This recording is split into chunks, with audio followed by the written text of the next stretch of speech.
Hello friends, my name is Shomail from the Horror Stories. I hope you are doing well. Today I am here to tell you a story. So plug in your headphones, maybe turn off the lights, and let's begin. Have you ever looked at someone and felt like you were looking at yourself? Not just similar, not kinda looks like me. I mean, exactly you. Same face, same eyes, same everything. Yeah, that's where the story begins. It happened to a guy named Daniel. Normal life, college student, works part time, nothing unusual. Until one day, someone waved at him from across the streets. Now, here's the weird part. Daniel didn't recognize the person, but the person smiled like they knew him, really knew him. So the Daniel did what would do. He looked behind him, no one there when he looked back. The guy was still staring, still smiling, and then he raised his hand and copied Daniel's exact movement. Pause. Let me ask you something. If someone you have never met perfectly copies you in real time, are you confused? Or are you already running? Daniel didn't run, he stepped closer, and that's when everything broke, because the closer he got, the clearer it became.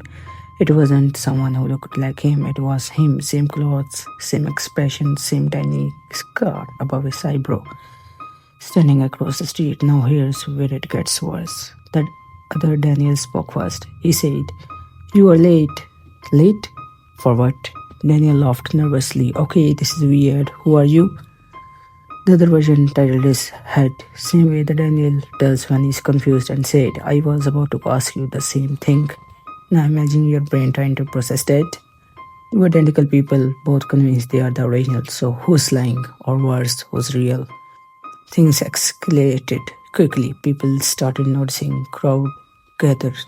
Phone came out. Yeah, welcome to the internet age. You don't get a private breakdown anymore. But here's the creepy part. Every time Daniel spoke, the other one spoke a split second earlier. Like he already knew what was coming. Like he was ahead. Daniel tested it. He raised his hand. Suddenly, the other one already had his hand up. "Now tell me, how do you beat someone who's 1 second ahead of you?" "You don't." The police arrived, took both of them in, separated them, asked questions, checked IDs, fingerprints, records. Everything matched. Both had the same past, same memory, same childhood stories, same everything. At this point, you might be thinking, okay, maybe it's a twin. Nope, no twin, no records, no explanation. But here's the twist. During interrogation, the other Daniel said something strange. He leaned forward and whispered, "He's not supposed to be here." The officer asked, "Who?" He replied, "The copy." Now guess what the real Daniel said? In the other room, the exact same thing. Yeah, let that sink in. So now you have got two identical people, both claiming the other is fake. What do you even do? Flip a coin, rock, paper, scissors, best of there? But this isn't a game, because that night something changed. Security footage showed both Daniel sitting in the separate rooms, still silent until they both looked up at the camera at the exact time. And smiled.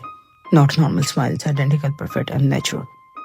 Like they had just realized something, and then the lights went out, only for 6 seconds. Just 6. When they came back on, only one Daniel remained, the other gone. No broken door, no windows, no trace, just one. Now here's the question. Which one stayed? The police assumed it was the original. Case closed. Right? Wrong?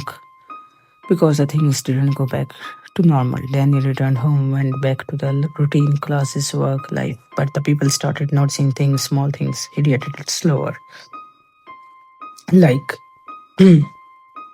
he was thinking about what to do. Instead of just doing it, he paused before speaking, like he was choosing words carefully, like someone learning how to be a human. Now here is the part what will best with you. His best friend asked him one small question. "Do you remember that time we got lost in the mall as a kids?" Daniel smiled and said, "No." But that memory, it was one of the most important moments of their childhood. There's no way he had forgot. Unless he wasn't the one who lived it. Now let me ask you something. If someone had all your memories but missed just one detail, would you notice, or would they slowly replace you without anyone realizing? Because 3 weeks later, the real Daniel was found, yeah, deep in the abandoned building, alive but different. He kept repeating one sentence. He took my place over and over again. And when shown a mirror, he panicked because his reflection didn't move in the sink. It was slightly delayed, like it wasn't fully him anymore, like something had been taken or swapped. So now you have got one Daniel living in a normal life and another who knows the truth but can't prove it. And here's the final detail. The Daniel outside, he's doing better than ever. Better grades, better social life, better everything. Almost like he was designed to be perfect. Now think about this. If someone replaced you and lived your life better than you ever could, would anyone even notice you were gone, or would they prefer the new version? So next time you see someone looks like you, don't assume it's coincidence, because maybe it's not a copy, maybe you got an extra one. And if the story made you question your own identity even for a second, you already know what to do. Subscribe to the Horror Stories for more stories that blur the line between the reality and the nightmare. And remember, if you ever meet someone who looks exactly like you, don't ask who they are. Ask yourself why they are here. Take care. Bye bye.